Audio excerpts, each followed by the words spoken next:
بعد ما تم الإعلان عن بث إعادة مباريات كأس العالم قطر 2022 على النايل سات مجانا، كنت حابب أعمل معاكم فيديو على سبيل التوضيح والتأكيد، وزي ما احنا موعدينكم على كل ما هو جديد.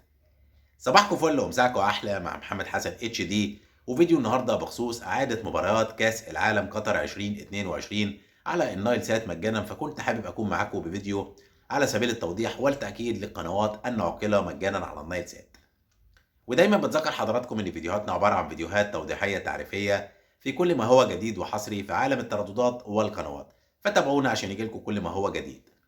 ومرورا بذكرى سنه على انطلاق بطوله كاس العالم قطر 2022 في قطر، كنت حابب اعمل معاكم فيديو لتوضيح القنوات الناقله مجانا على النايل سات.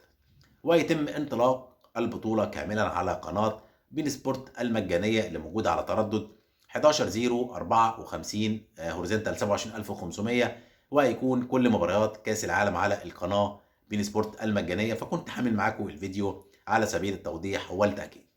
كان معكم منشئ المحتوى الأول في عالم الترددات والقنوات على نايل سات.